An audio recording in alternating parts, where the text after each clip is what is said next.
something that actually came about in Iraq and Afghanistan in a very different way. I don't know if you remember this term we used to use called nation building, which at the beginning was a positive term, then it became a negative term. Now in Iraq and Afghanistan, it was an aspirational goal. In other words, we're going to go change these governments, and then we're going to build in a whole new country, right? And then I'd say understandably that didn't work, and it doesn't sound right even. And then we also know it's very expensive. But then looking at Iraq, Syria, and also Liberia, Sierra Leone, and Guinea, we now intuitively understand it's not that nation building should be our aspiration to take what people have and improve upon it, but rather that we should have a baseline of at least having states, right? At least having nations. At least there has to be a police, a judiciary. Somebody has to be able to patrol a territory and keep it free of bad guys and bad viruses, right? And I think that's a big lesson that actually connects Middle East to West Africa.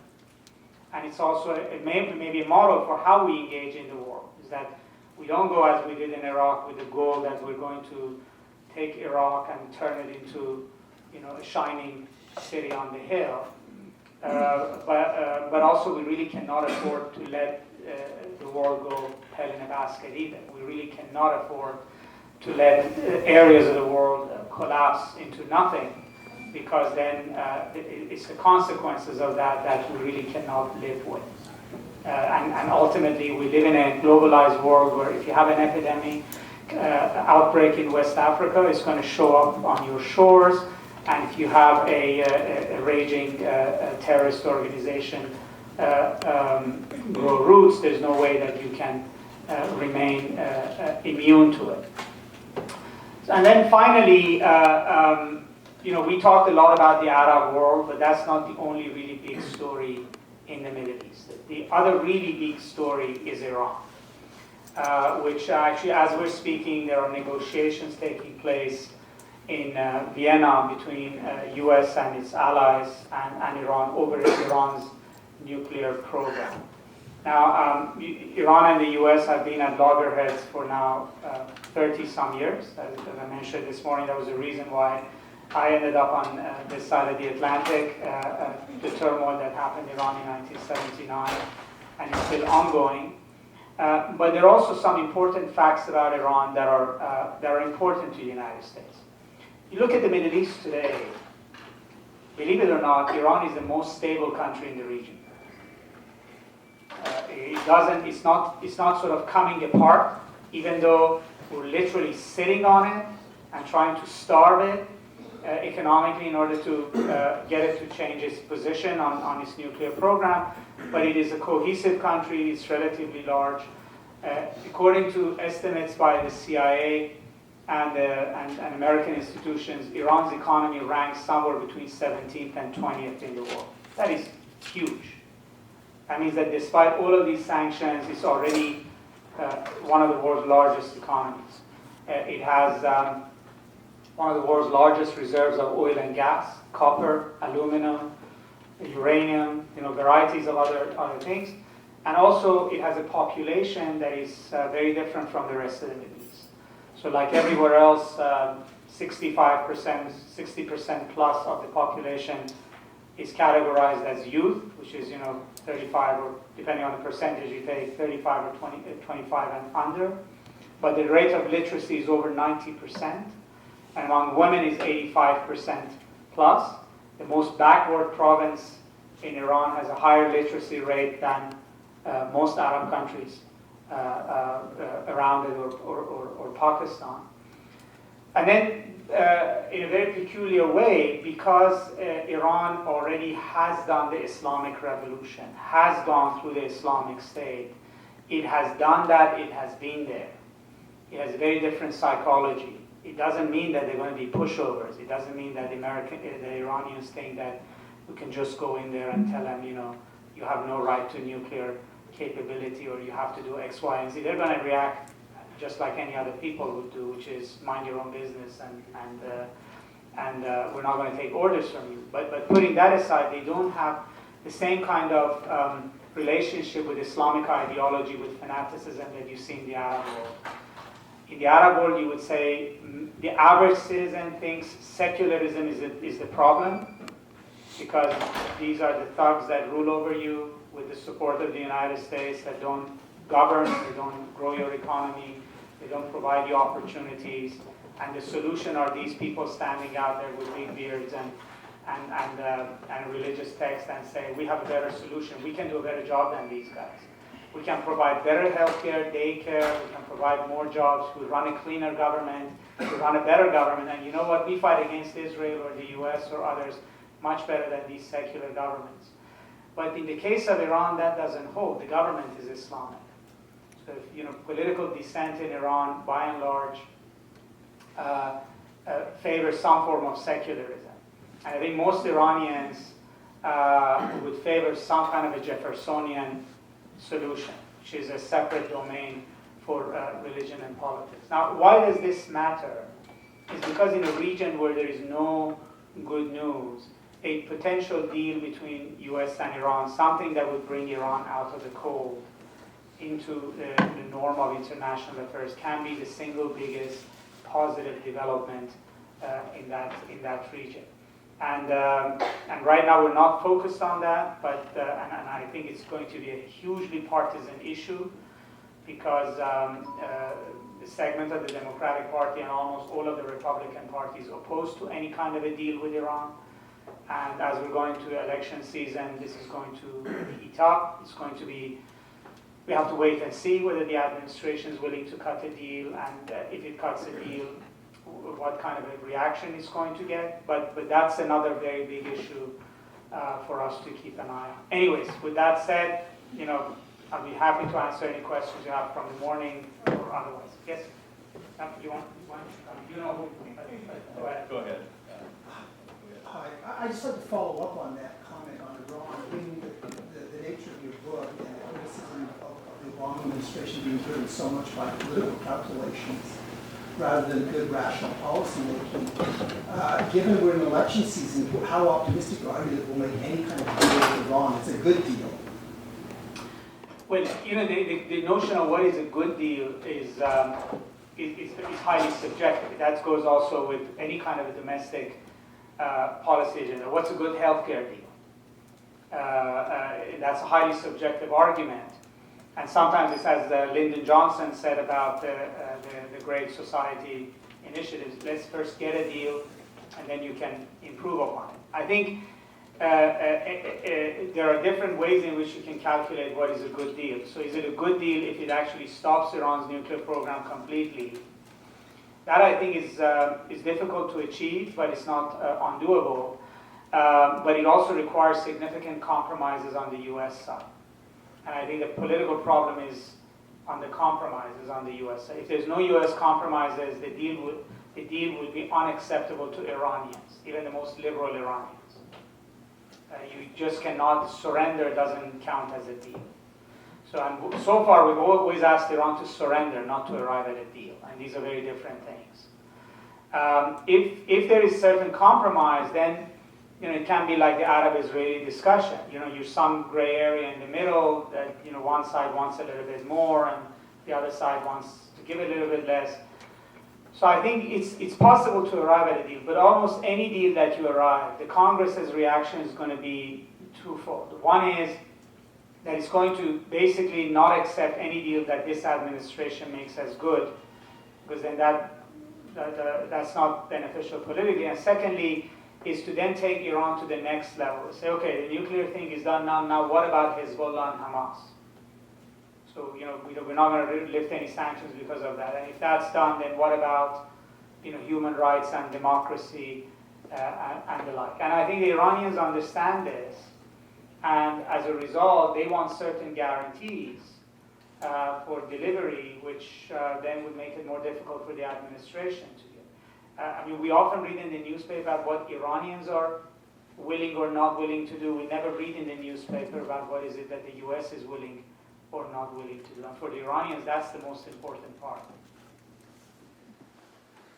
I'll ask you a question. Can you hear on this microphone. Is it coming through? And then we'll pass it around to others one. But you talked in the forum about dissolving boundaries in the area, the boundaries that have been drawn by the colonial powers.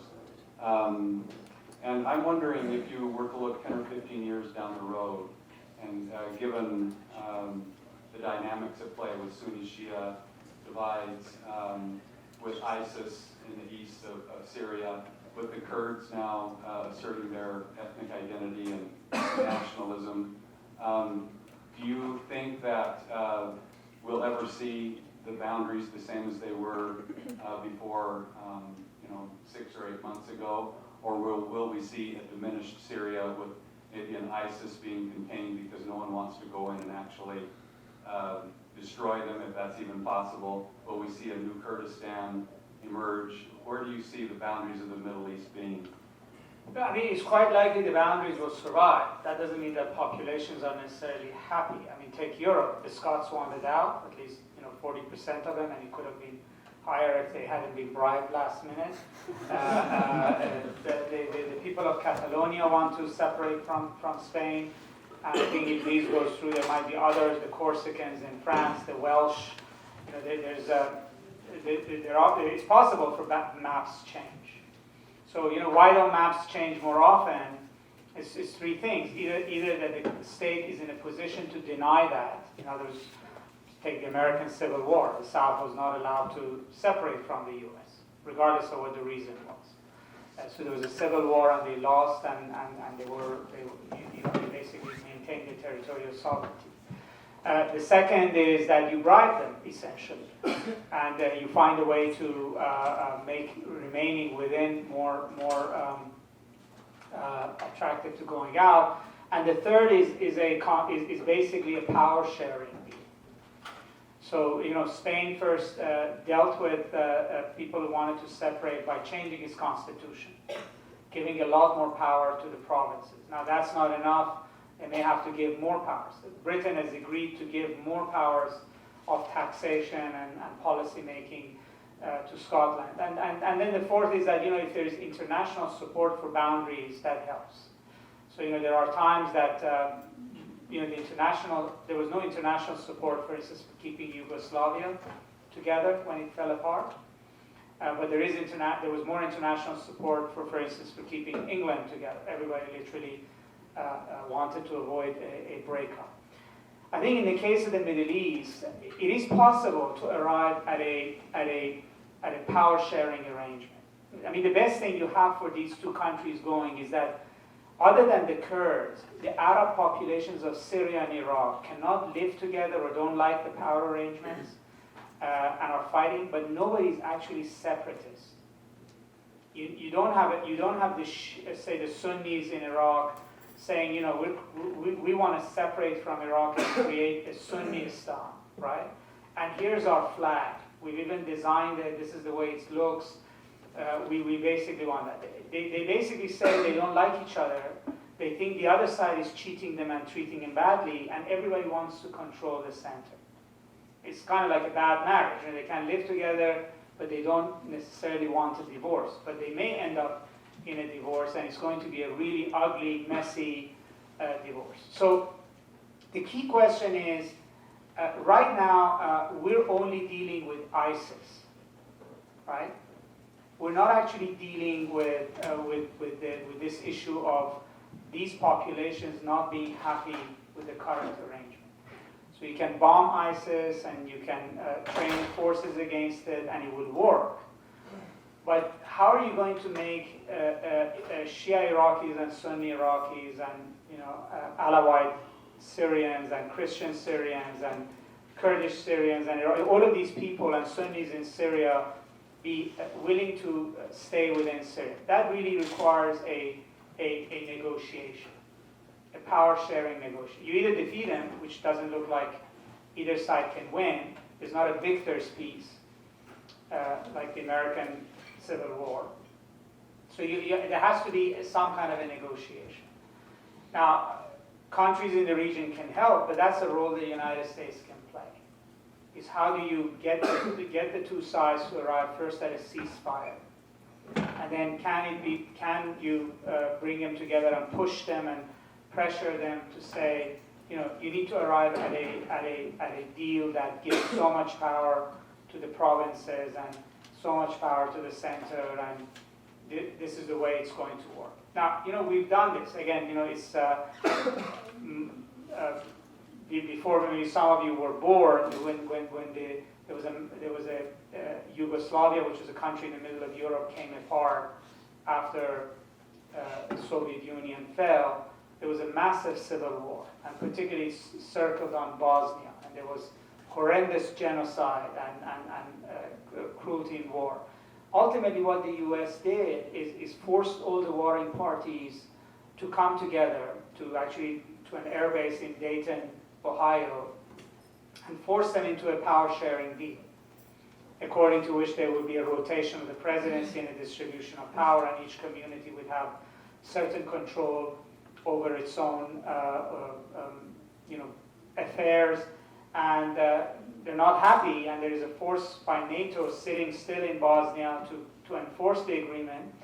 But the deal was signed, I think, 1994, 95. So it's almost 20-some years that it has survived, and Bosnia remained intact. None of the countries around Iraq and Syria want to break up. No, everybody's supporting somebody in there. But if this thing breaks up, it's not good for any of the neighbors. So all of them would like these people to stay within these state boundaries. And so it's possible, but not under the current power configuration, where a minority rules or a majority, doesn't share power with the minority. The reality of it is the map of the Middle East was badly drawn. Right? This is a map that colonialists drew. They deliberately had majorities and minorities. And the way that the British and the French ruled over the region, if you really don't want to deploy a lot of troops on the ground, you mobilize minorities in each country to support the outside power to rule over the majority. It's called divide and conquer. And that legacy basically became the state. And 100 years later, the Middle East is basically trying to grapple with a bad seed that was planted years ago. If we don't do this, if we don't do the power sharing, then these territories can come apart in a big way, and we're only watching the sort of the initial bloodletting. It's going to be very bad if it goes the wrong way. This microphone, they're trying to record this back there, so we can take your place.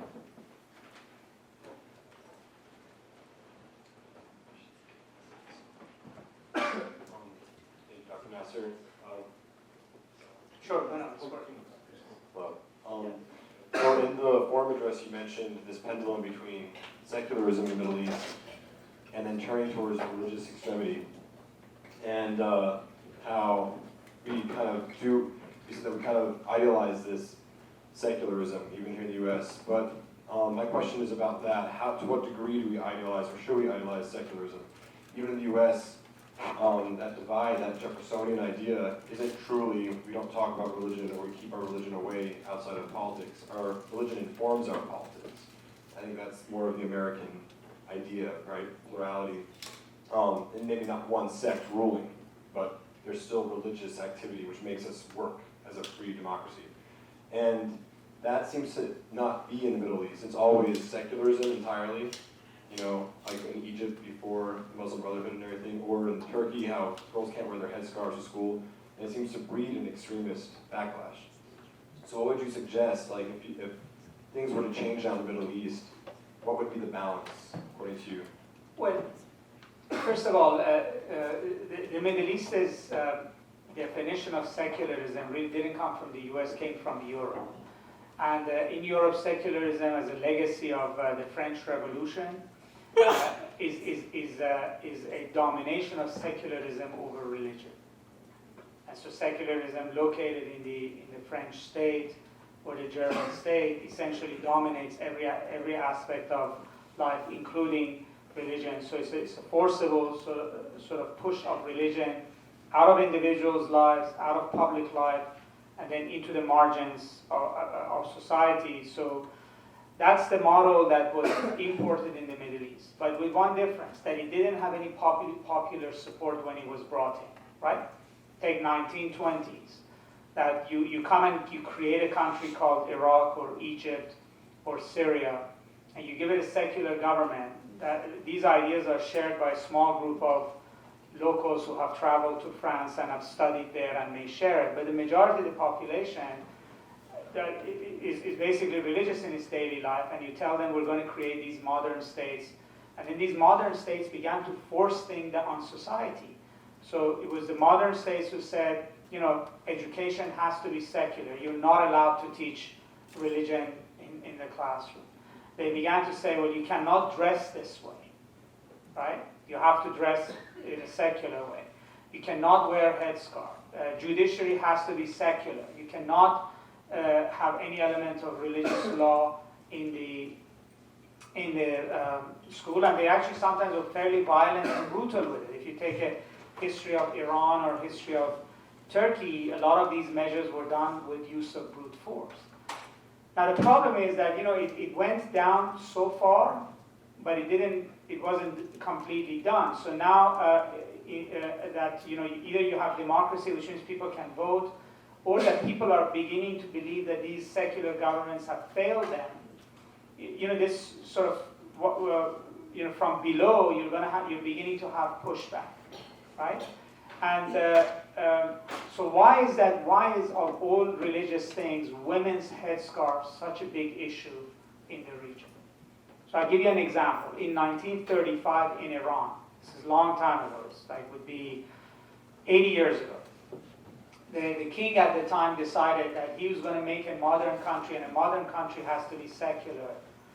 And secularism, you know, is the French style, so it means secular judiciary, secular education system. But he basically decided women should not be allowed to wear any kind of a covering. So one day the military was sent out. There was a decree made that, you know, women cannot appear in public with headscarves. And military was sent in, and anybody who wore his headscarf, basically it was removed. Men's clothing was changed. Everybody started wearing Western clothes, suit and tie, and the like.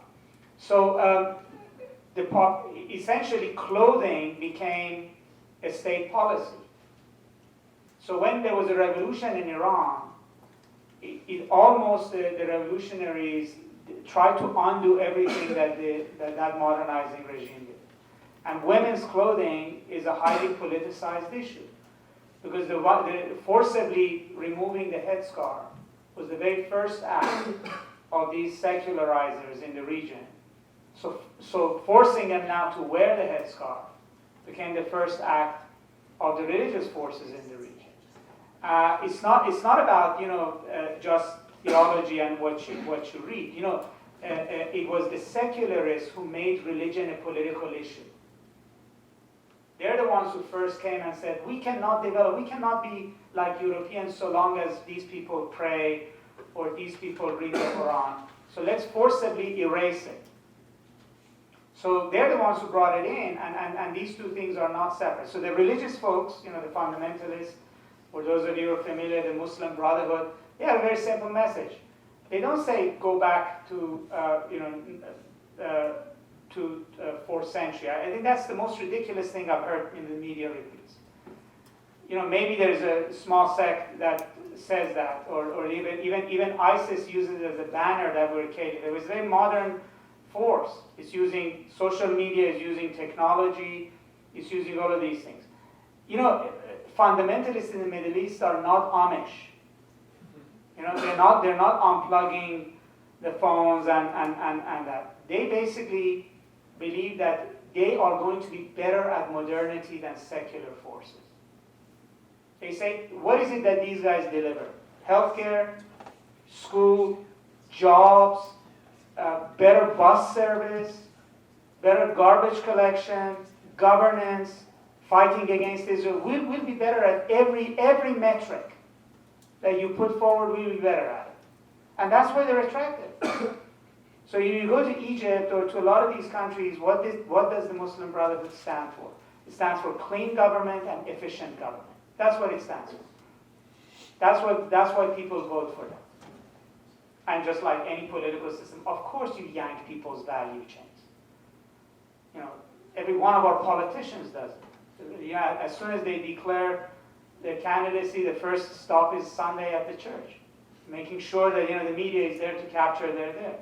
So of course everybody does that. But the larger message is political. Pass the microphone back there, and we'll start with that direction. Good afternoon. What is your perspective on the growing refugee situation with Syria and Iraq, and how that interacts with the long-time displaced populations, such as the Palestinians, in this region? And the quick fixes would be refugee camps, but I'm just curious with your experience with policy, looking at long-term solutions, and also with your personal background fleeing Iran, I was wondering if you had any insights for us. Actually, it's a very good question. Refugee issues, even globally speaking, are becoming bigger and more important issues that are generally sort of under our radar. And then they become actually security issues in of itself. So take the fact that a third of Syria's population is now refugees. I mean, how can you think of stability with those kinds of numbers? Or that Lebanon, the country next door, has a population of 7 million and maybe about 1.5 million Syrian refugees have moved in there. So what does that do to stability? Or that a quarter of Jordan's population are now Syrian refugees, and one Syrian refugee camp is the fourth largest city in Jordan. So, that the displaced population means challenges to economic development, it's challenge to security. What are you going to do with it? It is new arenas of conflict between host people and refugees. Do you let them integrate? If you don't let them integrate, how can you keep such large populations essentially in camps indefinitely? The long and short of it is that the international community is not really geared up for dealing with refugee problems of this scale. We've treated them as short-term humanitarian issues. So people move into camps, you've got to give them blankets and water and food, and then they're going to go back. But we have not really thought about, what if the Syrian civil war goes on for another 10, 15 years, right? And yes, you had a Palestinian refugee population, but that was relatively small in terms of the whole region. Now, this is much, much bigger. And this is going to be a foreign policy challenge for us. And the fact that the first, I think, point we have to understand is that refugee issues are no longer just humanitarian issues. They have to be thought as integral to the whole crisis. There's security issue, they're parts of the settlement process. You have to think about how you're going to manage such a vast population movement. And then, in a region like the Middle East, it's also a resource issue. It impacts agriculture, impacts food, it impacts economies. So you're now looking at economies in the region that are barely providing for their own people. Look at unemployment numbers, for instance, in Jordan, and you say, how are they going to provide employment for millions of Syrian refugees on top of that?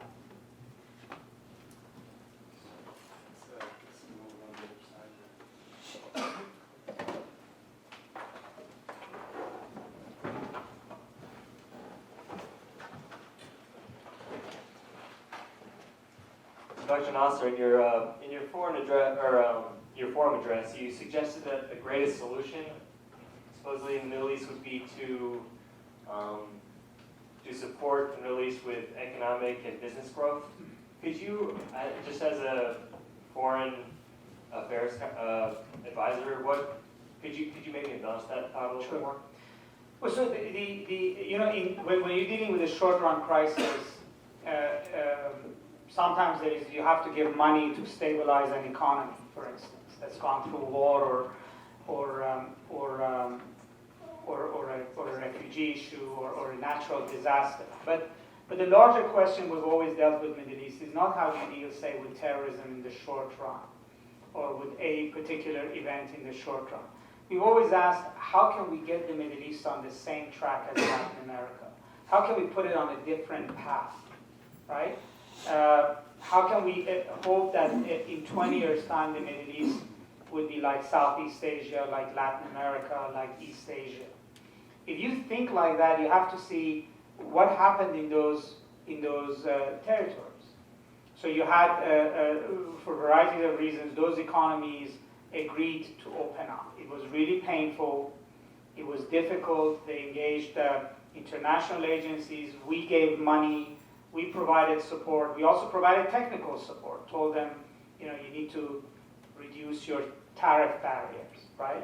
You need to change your currency rules. You need to change your laws. You need to change all of these things, and we'll support you. And that basically will integrate you into the global economy and put you on a different path. The Middle East, if you took countries like Egypt, the profile is not that different from Mexico or Indonesia or those countries. But look at what we did with Mexico. So Mexico had a critical time in 1990s. We first of all decided to sign a NAFTA agreement with it.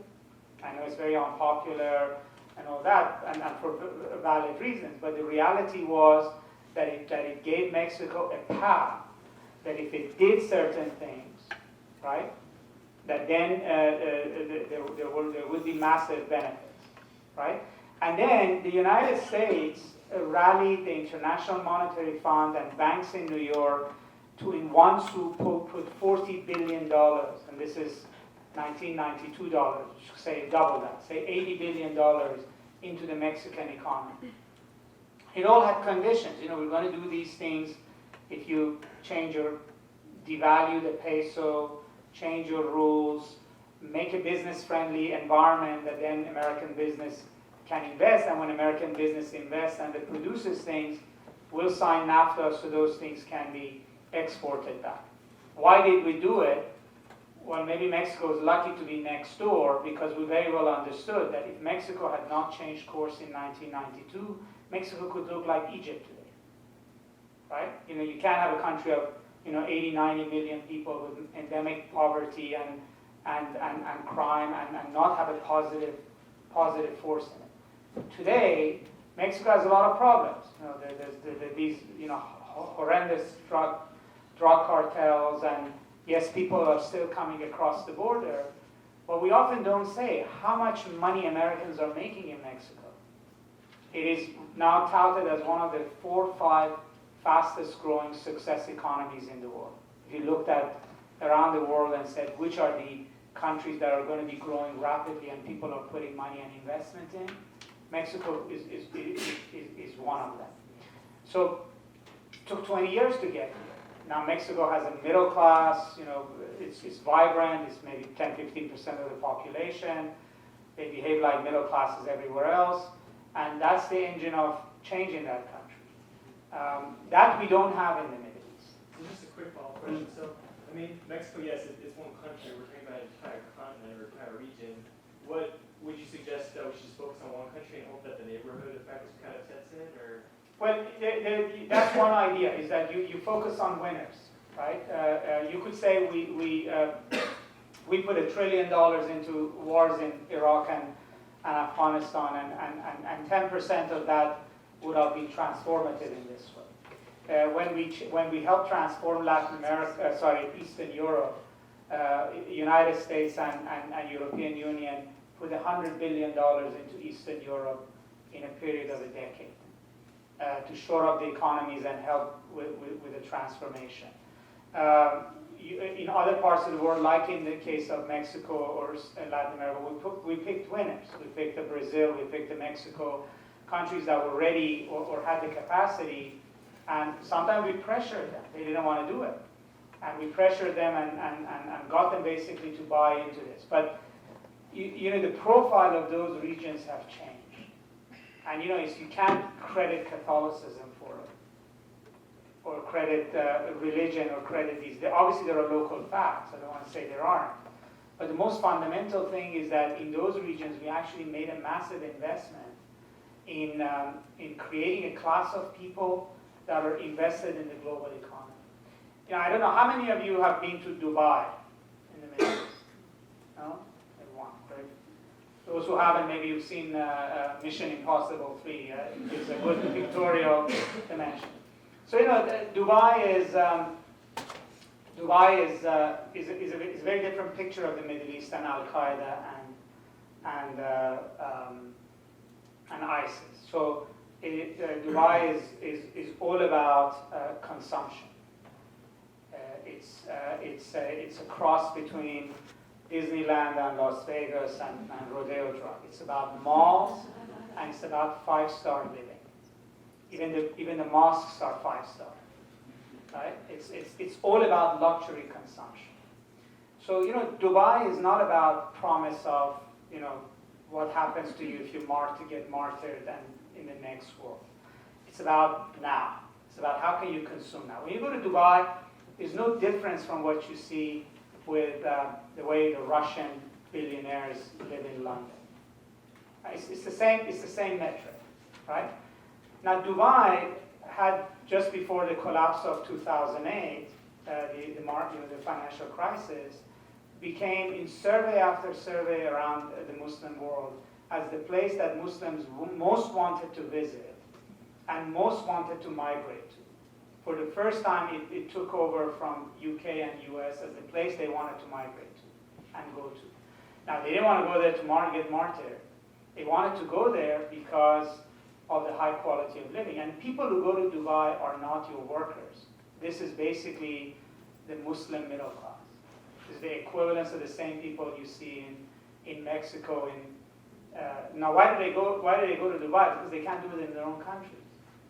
Because that kind of a lifestyle and dynamism is not possible in Egypt or in Syria or in Jordan. So I always used to say that Dubai is a proof of concept. If you actually create the environment for rapid business, middle class growth, Muslims can have a 1% too. And they will want the same things that the 1% wants. And we can sort of get ourselves silly over this discussion of Islamic theology and what does Islam say. But Islam can support capitalism as much as it can support socialism. You have Islamic capitalism and you have Islamic Marxists too. And it's not that different. So bottom line is, and that's a big ask to say America should sign up to that, and maybe we shouldn't. But the change in that region has to be economic. You have to have a very different direction for this. We have Dr. Bowen has a question. I want to give you unimagined power for a couple of years. Okay, so let's say that you become national security czar for the United States. You're guaranteed 2 years of absolute power, and Congress will do your bidding because you have a magic touch. So what policies would you recommend to get us to the kind of part where we really could start making those economic investments? And let's start in Pakistan, talk about Pakistan, Iran, and then look at the Levant. Well, I think the very first thing any leader has to do, you have to articulate the vision. You have to build the support for a vision. You have to articulate the vision. So if you went back to 1989, why did we get involved with Eastern Europe when the Berlin Wall came down? What is it that our leaders said at that point in time to convince the American public that we need to actually double our investment right now? This is the moment that we actually have to pour in money. Because the intuitive thing would have been, well, okay, the wall came down, let's just go on rebuilding bridges in New York and build our own infrastructure. So you have to articulate to the population, to the American public, why you need to do what you can do. The Congress largely operates within the possibilities of American public opinion. So if any administration is successful in rallying the American public, then the Congress is not as big a deal, I would say. Yes, we do have bipartisan issues, but there are also times we hide behind the bipartisan issues. And And then you have to basically come up with a strategy where you pick some early gains, because within a 2-year time period, you want to be able to establish certain facts on the ground, certain agreements, certain deals that would then be self-sustaining. So pick a country that is closest to success. Afghanistan is not a good place to start, right? It's just too far back. Not that it has no hope, but a country that's gone through 30 years of civil war, and then before that was probably, in terms of literacy, industrial investment, size of middle class, was probably weakest in the region, is not the place for you to start. You look at a country that is fairly close. I mean, you look at a Tunisia, you look at a Morocco, you look at a Jordan, and you basically say that, how can we replicate what we did with Mexico at a smaller scale with these countries, what kind of a buy-in we can get. And then you basically have to start a negotiation process. A lot of this doesn't involve the Congress. Congress got involved on NAFTA after the deal was done. Right? They didn't like it, they wanted to undo it, but they weren't in the negotiations process. And look at the heavy lifting that the Mexican president and President Clinton did in convincing the American public why, and the Mexican public, we often forget, the Mexican public, why this was important. And it takes leadership. In the case of Mexico, most Americans don't know that the president of Mexico ordered all Mexican history books to be rewritten. Because the way in which the United States and its conquest of California and Arizona and this sort of a bad bullying imperialist to the north that takes our territory, you can't enter into a free trade agreement with that giant if that's what you're teaching your students. So they were actually willing to completely, hit reset button. That's a decision that has to come from the top. So it's a question of, first you have to think that these countries in the Middle East are important enough for us. Secondly, you have to convince the American public of your plan. And thirdly, you have to basically put a plan of action in. I don't think healthcare is a good example. I mean, in the end, there was an enormous amount of resistance to this idea, but within a 2-year time frame, it got through. And but the reason is that the American public was convinced at some point, at least a segment of them was convinced that this is an important enough an issue, and Congress was sufficiently convinced to actually draft the bill at the very beginning. Now, again, it's not a happy outcome. It might be revised as we go forward, but it was determination at the top to see it through.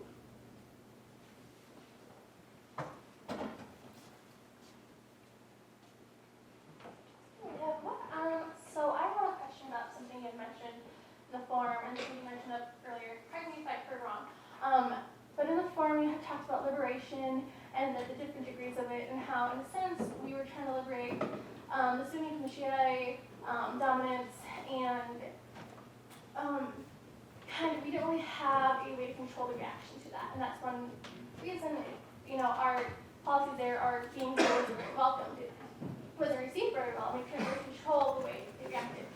So, but when Toronto had talked after the question, he said that we now have the power to negotiate, to have power sharing. The U.S. has the ability to do that. So what is different now? I mean, given our track record being there, that our policies, our negotiations, our ability to power share would be welcome there. We would be able to control the reactions of people. Well, any kind of a negotiation would have to be driven by them. What we can do is to facilitate and play the role of an outside broker that can help, and then we have certain influence with each faction to basically try to push them to support a positive outcome. So we still have that, even though people are suspicious of us, they're more suspicious of one another. So Iran and Saudi Arabia have greater suspicion of one another in Iraq than they have of us. So there is a role for us to play. But also it's important to actually establish the fact that our goal is to arrive at power sharing. So take the case of Syria, better than Iraq. From the very beginning, our mantra has been that Assad has to go, right? We're not going to get involved, but he has to go. So we haven't changed that position, and then Assad has to go at some point. But saying that's a priority or is ceasefire a priority? If tomorrow the United States came and said, we don't like Assad, we don't believe he has a future in Syria, but that's not our top goal. That's it. We want to park that aside. Our top goal is how do we arrive at a ceasefire agreement, and how do we arrive at a framework for negotiations, right? That would be a huge shift in terms of our priority. That would actually, everybody else around the region will begin to array around that argument. Then the hard task is actually how do you manage a negotiation. We've had successful negotiations and we've had unsuccessful. But one thing that you pointed out, Iraq was a learning moment in many ways for us. One is that, and it's actually sometimes surprising because we see it internally in the U.S., but somehow outside we don't get it. That look, elections are not sort of a kumbaya moment. Everybody feels liberated and happy. Sometimes they do, but elections have winners and losers. They always have winners and losers. And losers don't like it, and the winners may not be gracious. And the longer things are bottled up, the more you lose and the more you gain. So, a few days ago, I was listening to National Public Radio, and they had this coverage of this Supreme Court case in Texas about gerrymandering of districts. That they have systematically redrawn districts to reduce the African American vote in Texas. So what does that tell you? Even in the United States, there are people who are not comfortable with what the vote would show. They're not comfortable with democracy. Probably if they could, they would rather not have a vote in Texas at all. Go back to time when the African American population was not enfranchised. So what is their second best strategy is to try to find a way to minimize that vote. But so voting is a distributed affair. It has winners and losers. And we sort of went in and thought the entire Iraqi population would just be celebrating the act of voting, not realizing that there are going to be big winners and there are going to be big losers.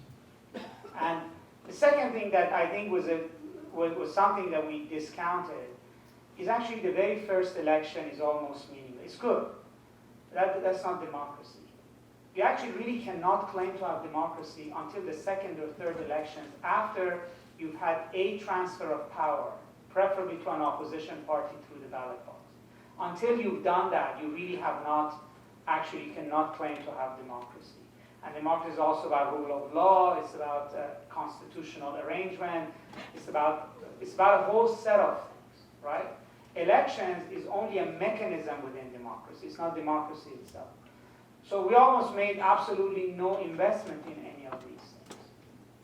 We basically, and some of this was domestic political PR, that the quicker the elections are, the quicker you can claim victory and say the job is done.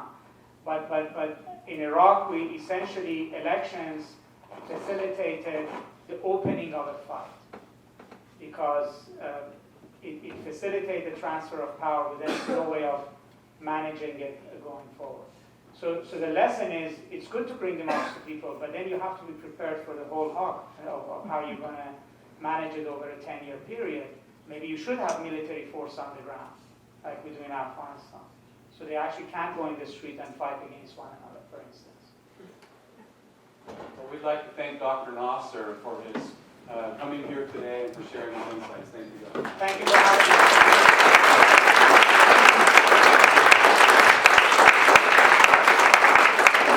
I've been asked to let you know that a couple of Dr. Nasr's books are at the bookstore and they're being discounted for students, so there's even more to read.